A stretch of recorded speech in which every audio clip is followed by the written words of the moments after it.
내용이 81자로 되어 있어요. 그래서 길지 않으면서도 그 안에는 뭐가 있냐면 우주와 신과 인간에 대한 모든 것이 담겨 있어요. 그래서 불교의 8만 대장경을 200여 글자로 이렇게 압축한 것이 반야신경이에요.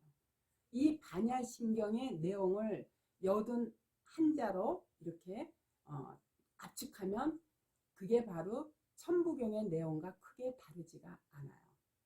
반야신경을 한 글자로 이렇게 줄이면은요, 마음심자예요. 그리고 천부경을 한 글자로 줄이면 인간이자. 이는 뭐냐면 올레자 있죠. 올레자를 함축하면 이해가 더욱 쉬워요. 십자가, 즉 십자가에다가 삼신, 성부, 성자, 성령님이 인간의 심령 안에 거할 때 거기가 바로 십승지, 즉 십자가라는 뜻이에요. 그래서 성경 전체의 이야기를 81자로 이렇게 천부경이 전부 표현해 놓은 함축된 그러한 경이 천부경이에요. 천부경에서는요, 우주에 대해서 말하고 있어요. 이는 뭐냐면 시작과 끝도 없는 우주.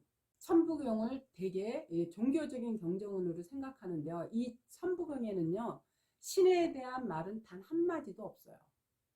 불교의 가르침도 신의 종속적인 개념에 지나지 않는다고 나와 있고요. 내세에 대한 이야기도 없어요. 구원의 희망도 말하지 않고 있어요. 그저 인간은 하늘, 즉 우주 그 자체다고 얘기하고 있어요. 우주는 시작도 끝도 없다고 말하는 게 바로 천부경이에요. 인간은 즉 태어남과 죽음이 없이 영원한 우주라는 거죠. 세계의 모든 민족들이 태양과 달, 염소와 독수리와 뱀과 이런 것으로 신으로 받들고 신들의 기쁨을 위해서 인간의 심장을 바쳤던 때에 우리 민족은요, 우상을 세우지 않았던 민족이에요. 그러나 불교가 들어온 이후에 불상이 세워지기 시작했어요. 하늘에 제사 지내는 신성한 장소인 소도는요, 그저 평범한 마당에다가 작대기 하나 있죠. 그리고 솥대 하나를 세워놓는 것이 전부였어요. 그 제사의 성격은요, 신에게 봉행하는 자리가 아니라 하늘, 즉 하나님을 모시고 산 사람들이 먹고 마시는 그런 잔치였어요. 그래서 인간을 벌하는 신이라는 것은 우리 민족으로서는 생각할 수도 없는 그런 일이었어요. 세계의 모든 민족은 신 앞에 죄의식에 사로잡힌 채 두려운 심정으로 나아가요. 그렇지만 우리나라, 우리 한 민족은요, 원래 신 앞에서 굉장히 명랑한 민족이었어요. 신을 공경했지. 그야말로 경천이에요. 두려워하진 않았던 거예요. 신에 대한 공경은 인간에 대한 사랑, 그야말로 경천 애인이죠. 밝은 마음이 우리 민족의 종교관을 형성한 것을 한인 천재 시절부터 이어져 내려온 것으로 천부경에 그 뿌리를 두고 있어요. 무엇인가 만드는 신, 그것이 우주가 되었건 사람이 되었건 간에 질투하는 신, 또 시험, 테스트하는 신, 분노하는 신, 복수하는 신, 편드는 신, 파괴하는 신, 벌주는 신, 이러한 개념은요, 우리 민족에게는요, 황당하고 우스운 것이었어요. 우리 민족이 알고 있는 신은요, 그렇게 경만스러운 신이 아니에요. 우주의 본질 다음으로 이 천부경이 가리키는 것이 바로 인간의 본질이에요. 하늘의 기가 형성으로 나타난 것, 이것이 인간이라는 거죠. 우주에서 가장 소중한 것이 하늘의 백성으로 영원히 생명을 말하고 있는 거예요. 이러한 천부경의 깊은 배경을 모르다 보니까 이 하늘 경전을 그야말로 타 종교에다 빼앗기게 되므로 그로 인해서 우리나라 이렇게 신흥 종교가 아주 우후죽순으로 많이 생겨난 거예요.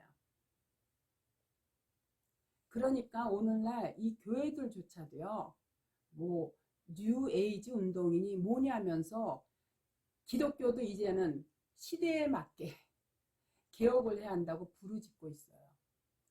교회 목사들이 그야말로 불교와 유교와 기독교가 하나로 통일되어야 된다고 주장하고 있으니 이것처럼 기막힌 일은 없어요. 기독교는요, 종교가 아니에요. 하나님 나라의 통치의 원리인 십자가의 원리예요.